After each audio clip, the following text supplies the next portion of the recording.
നമസ്കാരം. ലോക്സഭാ തെരഞ്ഞെടുപ്പ് പ്രത്യേക ബുള്ളറ്റിൻ 24 ഇലക്ഷനിലേക്ക് സ്വാഗതം.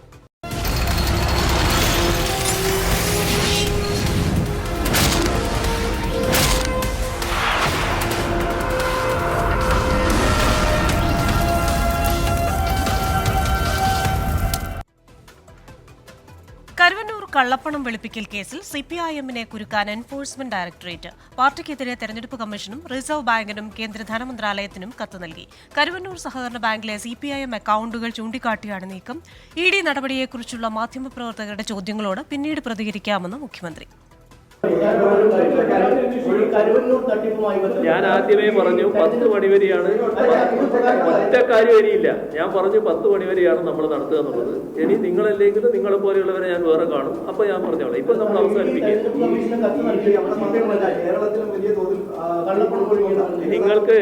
നിങ്ങൾക്ക് നിങ്ങളുടെ ചോദ്യത്തിന് മറുപടി പറയാതെ ഞാൻ പോയി എന്ന് പറയാനാണെങ്കിൽ ചോദിക്കാം. ഞാൻ പറയില്ല എന്നുള്ളത് നേരത്തെ തന്നെ വ്യക്തമാക്കി. തുടങ്ങുമ്പോൾ ഞാൻ പറഞ്ഞല്ലോ 10 മണിക്ക് അവസാനിക്കും. നിങ്ങൾ എല്ലാം ബാച്ചിൽ 10 മണിയായിട്ടുണ്ട്. അത് നോക്കിക്കോ.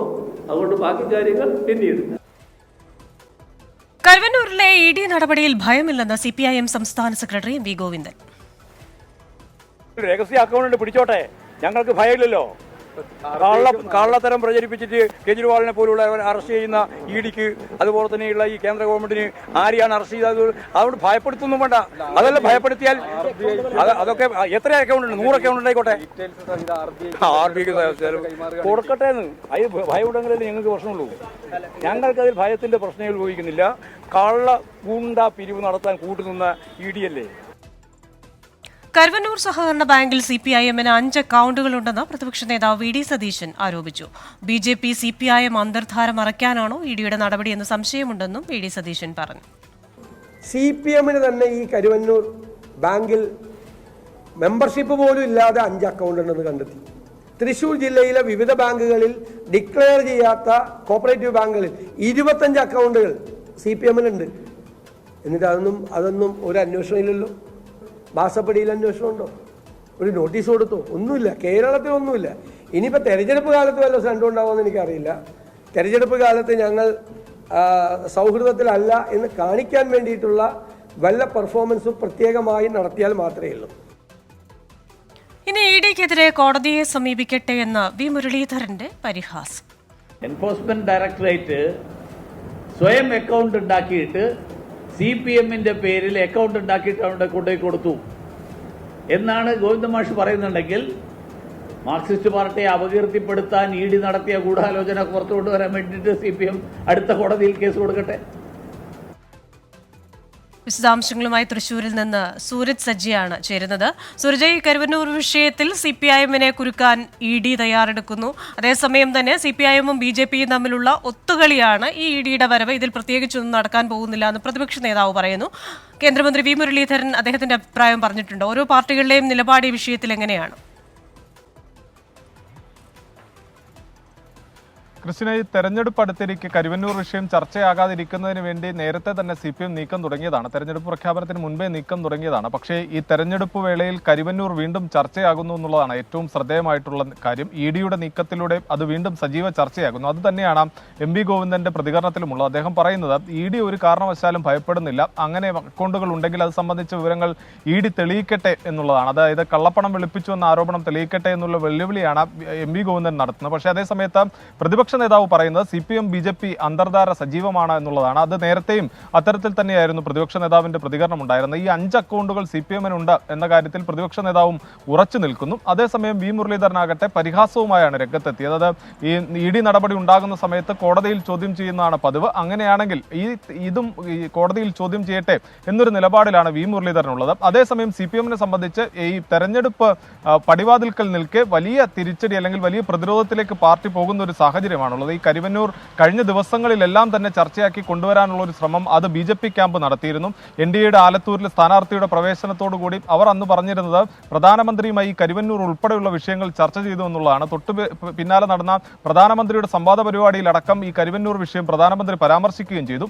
അതിന് തൊട്ടു പിന്നാലെ ഉണ്ടായ ഇഡി നീക്കം അത് ഈ കരുവന്നൂർ വിഷയം തെരഞ്ഞെടുപ്പിൽ ചർച്ചയാക്കാനുള്ള നീക്കമാണ് എന്നുള്ളത് തന്നെയാണ് സിപിഎം വിലയിരുത്തൽ. അത് മുന്നിൽ കണ്ടുള്ള പ്രതിരോധ തന്ത്രങ്ങൾക്ക് സിപിഎമ്മും വരും ദിവസങ്ങളിൽ തയ്യാറെടുക്കും. എന്നാൽ ഈ കരുവന്നൂർ വിഷയം തെരഞ്ഞെടുപ്പ് വേളയിൽ സജീവ ചർച്ചയാക്കി നിർത്താനാണ് നിലവിൽ NDA ക്യാമ്പിന്റെയും തീരുമാനം. ക്രിസ്റ്റീന. ശരി, തൃശ്ശൂരിൽ നിന്ന് വിശദാംശങ്ങൾ നൽകിയത് സൂരജ് സജിയാണ്.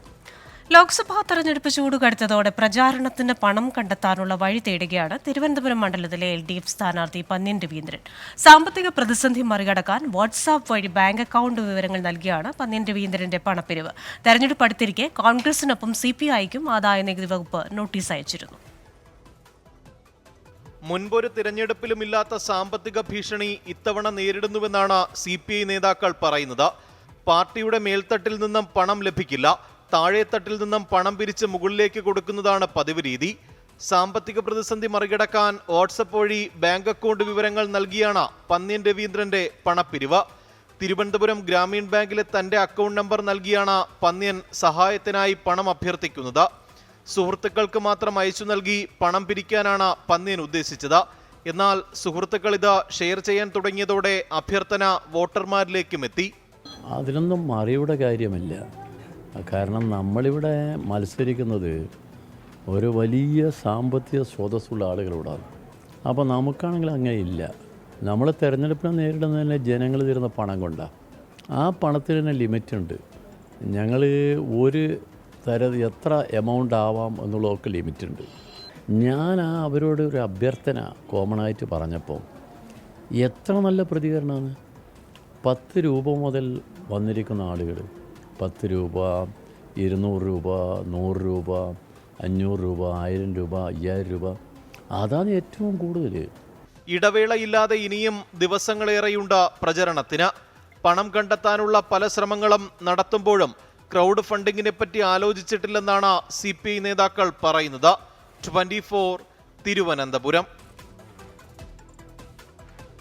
മൃഗസ്നേഹികൾ കാട്ടിൽ ചെന്ന് വോട്ട് ചോദിക്കണമെന്ന പരിഹാസവുമായി ഫ്ലക്സ് ബോർഡുകൾ. കോഴിക്കോട്ടെ കിഴക്കൻ മലയോര മേഖലയിലാണ് നാട്ടുകാർ പ്രതിഷേധ ബോർഡുകൾ സ്ഥാപിച്ചത്. വോട്ട് ചോദിക്കാൻ മാത്രമാണ് ജനപ്രതിനിധികളും രാഷ്ട്രീയക്കാരും എത്തുന്നതെന്നും ഇത്തവണ ആർക്കും വോട്ടില്ലെന്നും വോട്ടേഴ്സ് പറയുന്നു. കോഴിക്കോടിന്റെ കിഴക്കൻ മലയോര മേഖലകളായ കോടഞ്ചേരി പഞ്ചായത്തിലെ കൂരോട്ടുപാറ, തുഷാരഗിരി മേഖലകളിലും തിരുവമ്പാടി പഞ്ചായത്തിലെ പൊന്നാങ്കയം, ആനക്കാമ്പൊയിൽ മേഖലകളിലും വന്യജീവി ശല്യം രൂക്ഷമാണ്.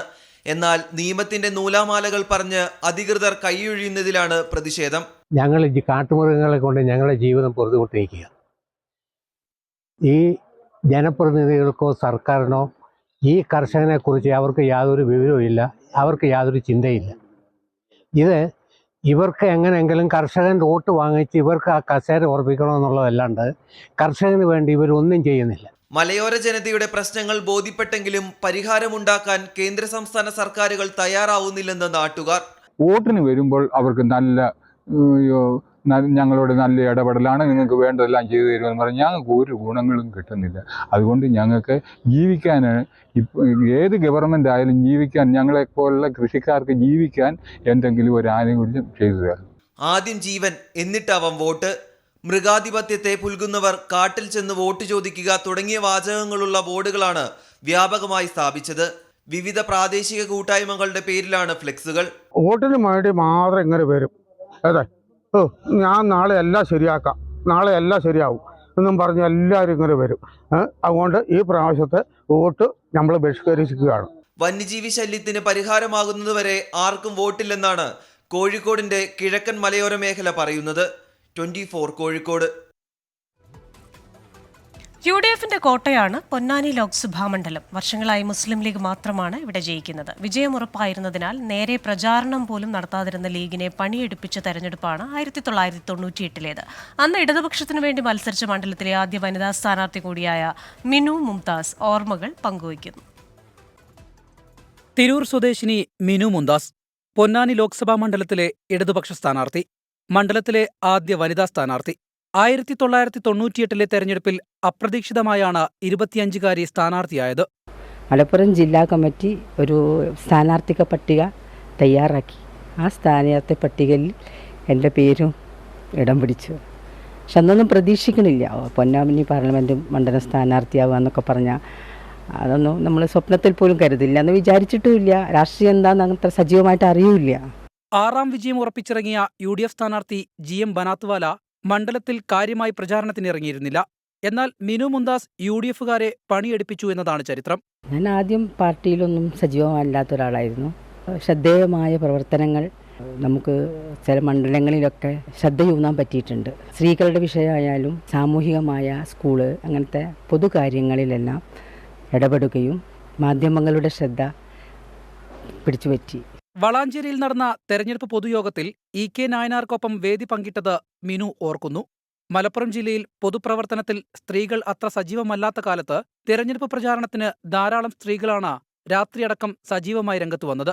ഇലക്ഷൻ വന്നതോടുകൂടി നല്ല സജീവമായി, സ്ത്രീകൾക്കൊക്കെ നല്ല ആവശ്യമായി, നല്ല സജീവമായ പ്രവർത്തനം എല്ലാ മണ്ഡലങ്ങളിലും ആവേശോജ്വലമായൊരു പ്രവർത്തനം തന്നെ കാഴ്ചവെക്കാൻ പറ്റിയത്. പിന്നെ നല്ല സ്ത്രീകൾ തന്നെ കൂടെ ഉണ്ടാവും. എപ്പോഴും ഒരു 3-4 വാഹനമായിട്ട് ഞങ്ങൾ സജീവമായി തുടങ്ങിയപ്പോഴാണ് അവർക്ക് കുറച്ച് പണിയെടുക്കേണ്ടി വന്നു. അന്ന് തോറ്റെങ്കിലും ശക്തമായ മത്സരം കാഴ്ചവെച്ചുവെന്നാണ് മിനു മുന്താസ് വിശ്വസിക്കുന്നത്. ഇടക്കാലത്ത് CPI വിട്ടെങ്കിലും പൊതുപ്രവർത്തന രംഗത്ത് സജീവമാണ്. 24 തിരൂർ. ലോക്സഭാ തെരഞ്ഞെടുപ്പിൽ കേരളത്തിൽ UDFനെ പിന്തുണയ്ക്കുമെന്ന് SDPI. ദേശീയ തലത്തിൽ മതനിരപേക്ഷ ചേരിയെ പിന്തുണയ്ക്കും. SDPI സ്ഥാനാർത്ഥികളെ നിർത്തില്ലെന്നും സംസ്ഥാന പ്രസിഡന്റ് അഷ്റഫ് മൗലവി പറഞ്ഞു. വരാൻ പോകുന്ന തെരഞ്ഞെടുപ്പിൽ കേരളത്തിൽ നമുക്കറിയാം മതനിരപേക്ഷ പക്ഷത്ത് 2 മുന്നണികളാണുള്ളത്. 2 മുന്നണികളും ഞങ്ങളിപ്പോൾ ദേശീയ തലത്തിൻ്റെ രാഷ്ട്രീയം പരിശോധിക്കുമ്പോൾ പശ്ചിമ ബംഗാളിൽ കോൺഗ്രസും CPM ഒരുമിച്ച് മത്സരിക്കുകയാണ്.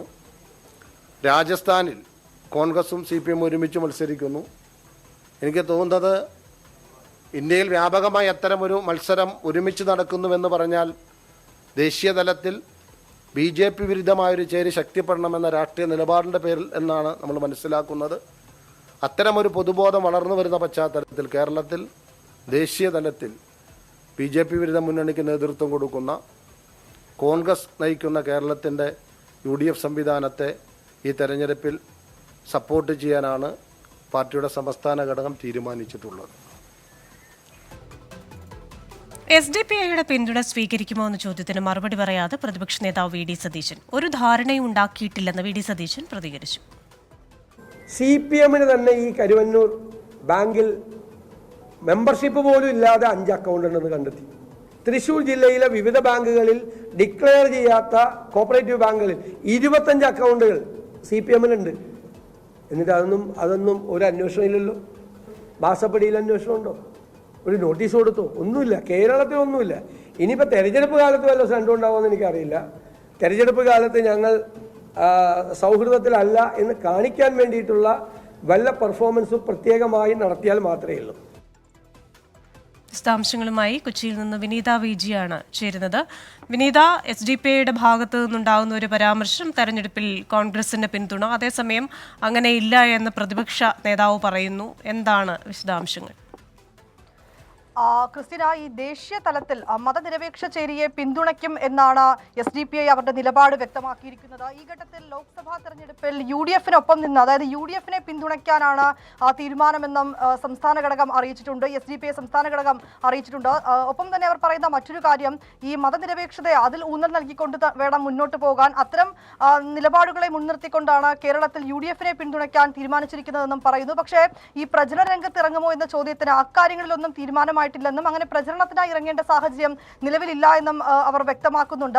സ്ഥാനാർത്ഥികളെ നിർത്തില്ല എന്നുകൂടി അവർ പറയുകയാണ്. ഓരോ ലോക്സഭാ മണ്ഡലങ്ങളിലും ഏതാണ്ട് 27,000 വോട്ട് വരെ SDPIക്ക് ആയി ഉണ്ട്. ഈ വോട്ട് ഇത്തവണ UDFലേക്ക് നൽകും. അതായത് അങ്ങനെ ഒരു പിന്തുണയോടുകൂടി കൂടുതൽ വോട്ട് അതിലേക്ക് പോകുമെന്നുൾപ്പെടെയുള്ള കാര്യങ്ങളാണ് അവർ വ്യക്തമാക്കുന്നത്. പക്ഷേ അതേസമയം ഈ SDPI പിന്തുണയെക്കുറിച്ച് തനിക്ക് അറിയില്ല എന്നായിരുന്നു MM ഹസന്റെ പ്രതികരണം വന്നിട്ടുണ്ടായിരുന്നത്. പക്ഷേ വോട്ടിനെ സംബന്ധിച്ച് നോക്കുമ്പോൾ എല്ലാവരുടെയും വോട്ട് അത് തുല്യമാണെന്നും അദ്ദേഹം പ്രതികരിക്കുകയുണ്ടായി. അത്തരം ഒരു നിലപാട് തന്നെയാണ്. ഈ പിന്തുണയെക്കുറിച്ച് അങ്ങനെ ഒരു ധാരണ ഇല്ല എന്ന് തന്നെയാണ് ഈ വിഷയത്തിൽ പ്രതിപക്ഷ നേതാവും പ്രതികരിച്ചിരിക്കുന്നത്. ക്രിസ്റ്റീന. ശരി, കൊച്ചിയിൽ നിന്ന് വിനീത വിജിയാണ് വിശദാംശങ്ങളുമായി ചേർന്നത്. കൊല്ലം ബീച്ച് തീരദേശ പാതകൾ ഉപരോധിച്ച് തീരദേശവാസികൾ. കടലാക്രമണം തുടരുന്ന സാഹചര്യത്തിൽ അധികൃതർ വേണ്ട നടപടി സ്വീകരിക്കുന്നില്ലെന്ന് ആരോപിച്ചാണ് പ്രതിഷേധം. അരുൺരാജ് കൊല്ലത്ത് നിന്നുണ്ട്. അരുൺരാജ്, വിശദാംശങ്ങൾ.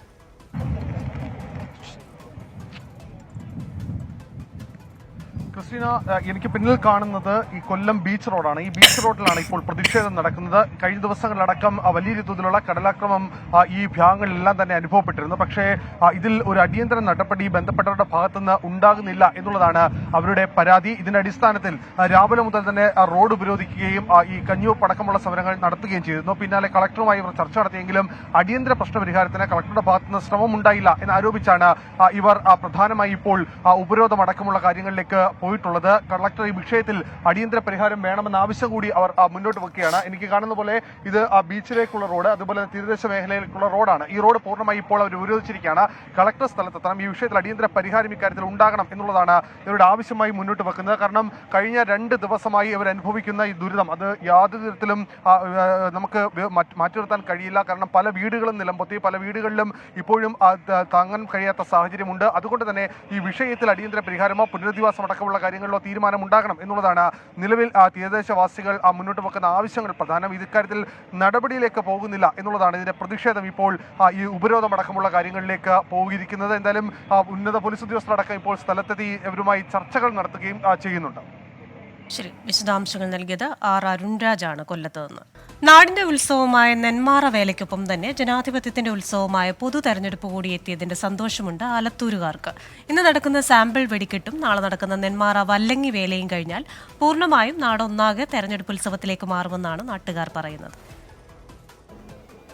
ജനാധിപത്യത്തിന്റെ ഉത്സവത്തിനൊപ്പം നാടിന്റെ ഏറ്റവും വലിയ ഉത്സവാഘോഷം കൂടി എത്തിയതിന്റെ സന്തോഷത്തിലാണ് നെന്മാറ വെല്ലങ്ങി ദേശക്കാർ. പാലക്കാടിന്റെ ആകെ ഉത്സവമാണ് നെന്മാറ വല്ലങ്ങി വേല. വേലയുടെ പെരുമ ദേശം കടന്നതോടെ ഇപ്പോൾ കേരളത്തിനകത്തു നിന്നും പുറത്തു നിന്നും നിരവധി പേരാണ് നെന്മാറയിലേക്ക് എത്തിക്കൊണ്ടിരിക്കുന്നത്. നാട്ടുകാർ എന്ന് പറഞ്ഞാൽ ഇവിടെ വലിയ സന്തോഷത്തിലാണ് എല്ലാവർക്കും. കാരണം എന്തില്ലെങ്കിലും ആ സമയമാകുമ്പോൾ എല്ലാവർക്കും വന്ന് ചേർന്ന് വലിയൊരു ആഘോഷമാക്കി മാറ്റും ഇതിന്. മദ്രാസ് എന്ന് വരെ ആൾക്കാർ വരുന്നവരുണ്ട്. ഒരുപാട് ആൾക്കാർ മദ്രാസ് എന്ന് വന്നിട്ട് എനിക്കറിയുന്നവരാണ്. ഇതിനു വേണ്ടി തലേദിവസം ഇവിടെ വന്ന് റൂം എടുത്ത് താമസിച്ചിട്ട് വന്ന് ഇരിക്കുന്നവരുണ്ട്. നെന്മാറ വല്ലങ്ങി ദേശക്കാരുടെ സാമ്പിൾ വെടിക്കെട്ട് ഇന്ന് നടക്കും. 5 വർഷത്തിലൊരിക്കൽ നടക്കുന്ന ജനാധിപത്യത്തിന്റെ ഉത്സവത്തിനൊപ്പം തന്നെ ദേശ ഉത്സവവും ആഘോഷിക്കുന്നതിന്റെ സന്തോഷത്തിലാണ് നാട്ടുകാരും. വേല കഴിഞ്ഞാൽ നാടൊന്നാകെ തെരഞ്ഞെടുപ്പ് ചൂടിലേക്ക് പൂർണ്ണമായി മാറുമെന്നും നാട്ടുകാർ പറയുന്നു. അത് പറയാൻ പറ്റാത്ത കാര്യം, അത്ര ഉത്സവമാണ് ഇവിടെ. ഇതിപ്പോഴും പ്രാധാന്യം കൊടുക്കുന്നത് നെന്മാറ വല്ലങ്ങി വേലയാണ്. ഇനിയിപ്പോൾ ഇത് കഴിഞ്ഞിട്ടാണല്ലോ ഇലക്ഷൻ. നെന്മാറ വേല എന്നാൽ ഓരോ മനസ്സുകളിലെയും ആഘോഷം കൂടിയാണെന്നാണ് ദേശക്കാരുടെ പക്ഷം. സന്തോഷമൊക്കെ ശരിയാണ്, പക്ഷേ എന്താ പറയുക, ഇതിൽ നമ്മളിപ്പോൾ സത്യത്തിൽ ഇപ്പോൾ ജനാധിപത്യത്തിന് ഉത്സവം ഉണ്ടെങ്കിൽ പോലും അത് ഓരോരുത്തരുടെ മനസ്സിനകത്താണ്. ഇത് പക്ഷെ അലിഞ്ഞു ചേരുകയാണ്, അതാണ് വ്യത്യാസം. ജനാധിപത്യത്തിന് ഉത്സവം പറഞ്ഞാൽ പലപ്പോഴും നമ്മൾ ചെയ്യുന്നത് പിന്നെ വിരലിലും മഷി പതിക്കുന്നതോടും ഇല്ലെങ്കിൽ നമ്മുടെ മനസ്സിൽ ഓരോരുത്തർക്ക് കിട്ടുന്ന ചിന്തകളോടും കൂടിയിട്ട് അവസാനിപ്പിക്കുന്നതാണ്. പക്ഷേ ഇതല്ല, ഇത് നമ്മൾ സാധാരണ ചെയ്യുന്നത് ഈ ചിന്തകളിൽ പറഞ്ഞു കഴിഞ്ഞാൽ നമുക്ക് ചെയ്യുന്നത് നമ്മുടെ ദേശത്തിന് അലിഞ്ഞു ചേരുകയാണ്. നമ്മൾ ഓരോ ഉത്സവത്തിലും ഇവിടെ ഉത്സവം പറഞ്ഞ് ഓരോ മനുഷ്യന്റെ മനസ്സിനകത്താണ് ഉത്സവം. വേലയും വെടിക്കെട്ടും കണ്ട് നാടിന്റെ ഉത്സവം കൊടിയിറങ്ങുമ്പോൾ ജനാധിപത്യത്തിന്റെ ഉത്സവത്തിന് ഇനി ചൂട് കൂടുമെന്നും നാട്ടുകാർ ആഗ്രഹിക്കുന്നു. മുഹമ്മദ് ഏലപ്പാറയ്ക്കൊപ്പം എസ് ശ്യാംകുമാർ, 24 ആലത്തൂർ. 24ന്റെ തെരഞ്ഞെടുപ്പ് സംവാദ പരിപാടി ഇവിടെ രാഷ്ട്രീയം പറയാമെന്ന് പൊന്നാനി മുനിസിപ്പൽ ബസ് സ്റ്റാൻഡിലാണ്. വൈകിട്ട് 4 മുതൽ 5 വരെയാണ് പരിപാടി. ഹാഷ്മി താജ് ഇബ്രാഹിം പൊന്നാനിയിൽ നിന്ന് ചേരുന്നു. ഹാഷ്മി, എല്ലാ തയ്യാറെടുപ്പുകളും പൂർണ്ണമല്ലേ പൊന്നാനിയിൽ? നമ്മുടെ രാഷ്ട്രീയം പറഞ്ഞ് നമ്മുടെ വടക്കൻ കേരളത്തിൽ കൂടിയുള്ള യാത്ര ഇങ്ങനെ സജീവമായി തുടരുകയാണ്. അത് കാസർഗോഡും കണ്ണൂരും കോഴിക്കോടും വടകരയൊക്കെ നമ്മൾ കണ്ടു, വയനാടൊക്കെ നമ്മൾ കണ്ടു. ലോക്സഭാ തെരഞ്ഞെടുപ്പിലേക്ക് ദിവസങ്ങൾ കുറയുന്നതിന് ചൂടും ചൂരും തൊട്ടറിയാൻ കഴിയുന്ന മണ്ഡലങ്ങളാണ് ഇവയൊക്കെ. പൊന്നാനിയും സ്ഥിതി വ്യത്യസ്തമല്ല, വലിയ രീതിയിൽ പ്രചരണ ചൂട് പൊന്നാനിയിലുമുണ്ട്. അന്തരീക്ഷത്തിൽ മാത്രമല്ല ചൂട്.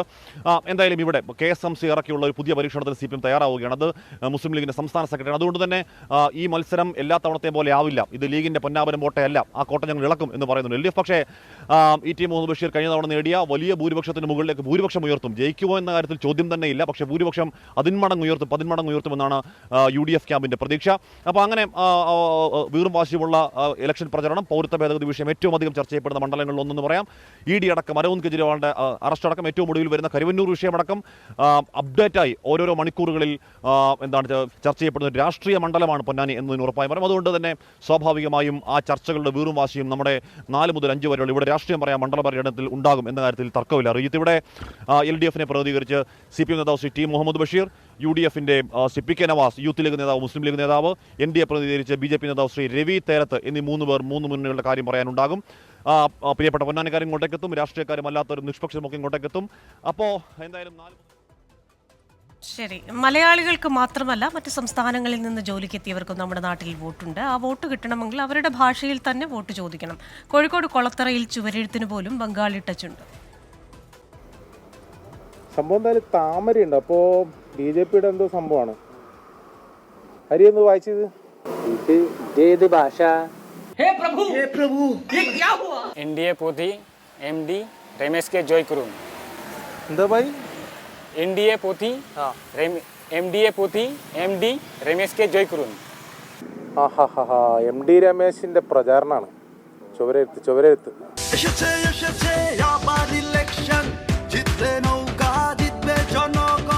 കൊളത്തറയിലെ 3 ബൂത്തുകളിലായി 150ഓളം അതിഥി തൊഴിലാളികൾക്ക് വോട്ടുണ്ട്. പ്രദേശത്തെ ചെരുപ്പ് കമ്പനിയിൽ ജോലി ചെയ്യുന്നവരാണ് ഏറെയും.